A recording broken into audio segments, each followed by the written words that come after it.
Greetings, everybody. This video will be devoted to the midterm and the final exam. I'll be mainly just talking about the midterm, since the final exam will be the same format, just different prompts. So the midterm is preparing for a 3 to 5 page essay. And it's real important to begin preparing for this now. And I'll give you some tips on how to do that in just a little bit.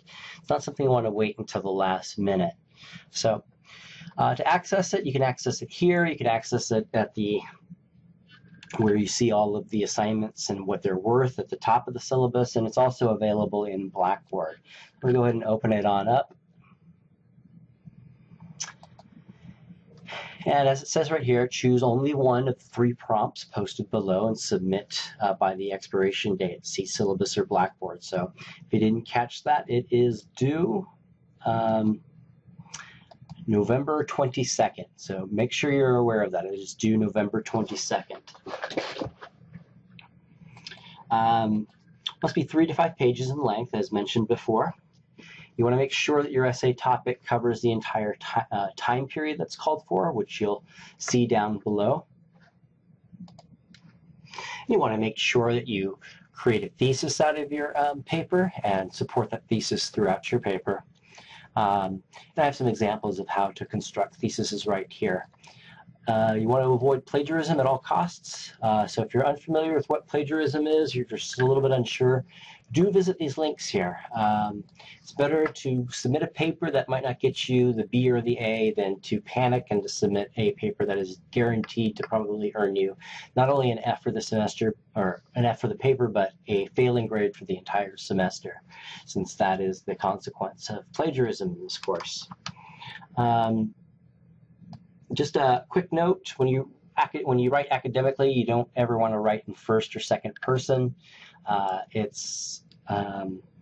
Use more words than is necessary when you write in first or second person. So instead of writing, I believe slavery was the main factor of the economy in the colonial period, you could just simply write, slavery was the main factor of economic growth during the colonial period. Right? And also, you're trying to build an argument here. And when you throw your ego into it, it deflects from your argument. Let the facts speak for themselves when you are constructing your argument. In other words, building up your thesis. Do take advantage of online tutoring. So you're going to click here, and it'll take you to, let's just open it on up. It'll take you to a login page. So put in your username and password that you use for South Texas College.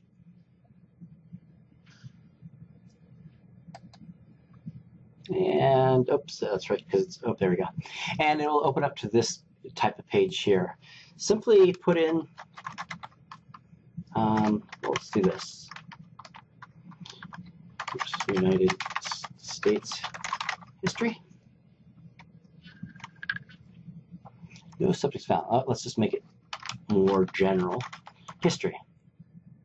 Okay, and you'll see a list of tutors right here. You could schedule a session with any of these tutors here. You can send them a message, and it will be live tutoring. They'll be right there in front of you on the webcam, and they will make sure you have the assignment with you so you could submit it to them. You could show it to them so they could read over the assignment. And try to have the paper as prepared as possible. So this is why it'll pay to prepare early. If you have it as prepared as possible, in other words, you want it to have it almost done, in your mind done. That way students can quickly go through your assignment, and the tutors can go through your assignment and offer you as much help as possible. So definitely utilize that resource. It's there for you, and you might as well try it when if you have something like that available to you. Okay, getting back to the assignment link, you'll notice that, let me put this down here, you'll notice that there are 3 prompts. Highly recommended that you choose a prompt now. So look through the prompts. You have one basically on slavery. You have another one on religion, and you have another one on economic, basically on the regions, on the north and the south, looking at the economic and social and political differences of the 2 regions. Note that you can only use the sources that are listed here. So you definitely want to use the lecture notes that are available from units 1 and 2, and then you want to utilize at least 3 to 4 of these sources as well. So if you choose this one, you want to make sure you're incorporating at least 4 of these. If you're choosing this prompt, you want to try to get 4 of these, and so on and so forth. Same applies here. The time period that you'll be writing on is from 1608, the beginning of the English colonial period, to the 1830s, the early part of the Republic history, getting in towards the Jacksonian era. So that's basically it. So it's pretty big. It's, it's just a standard research essay, and I'm providing you the sources. Don't use outside sources. You have all the sources you need here. The one thing I do want to show you that will help you prepare early is you want to work as you go. This is not something you want to start the week that it's due, and you absolutely will probably do very poorly if you wait until the week it is due, because given this is a mini-mester, for my normal semesters, I try to etch out a week where there's no content assigned. For a mini-mester, we don't have that luxury, so you definitely want to utilize any kind of tricks of the trade, as we like to call them, that are available to you. So let me show you something real quick. So let's say you're going to pick the essay prompt on slavery, essay prompt number 1. When you're going through the assigned reading and preparing for the assignments on a weekly basis, the lecture assignments, as you come across information that seems to be referring or directly speaking to the phenomena of race-based slavery in colonial America and in U.S. history, you want to have these index cards next to you. And so you just write down any kind of information, whether it's just a date or a law or some sort of individual, whatever it is, on one side. And on the other side, right where you got it from, right? So learning objective 1, defending slavery.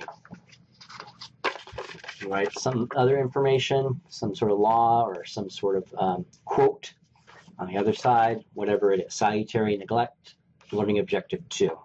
Right, so you just want to have a kind of a note of where you got it from, and you just do this as you go. Just have these things stacked like this next to you.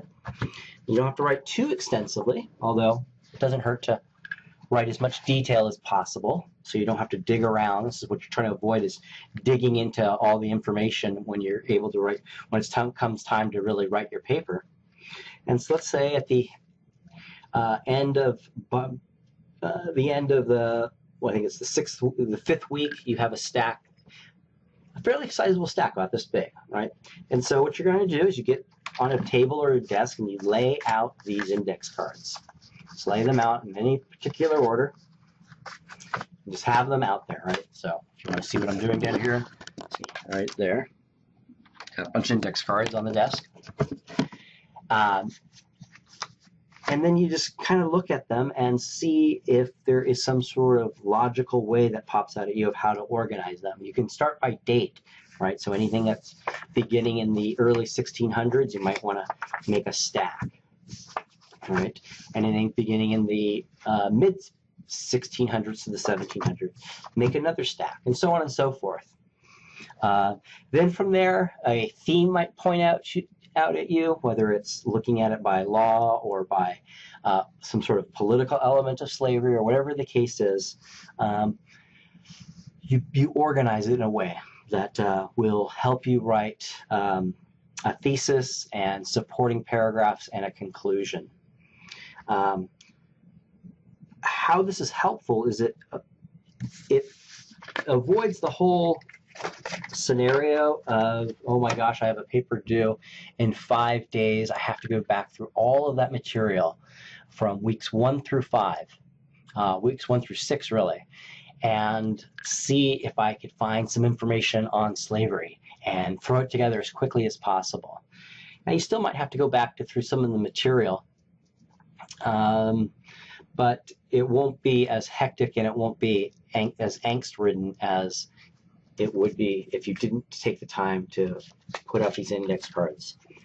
This is something I learned in my junior year of college, and man, I wish somebody told me in my freshman year of college, because it does save a lot of time and it makes the paper writing process actually enjoyable. You are able to learn more about what it is you're writing rather than getting caught up in the stress of trying to write a paper.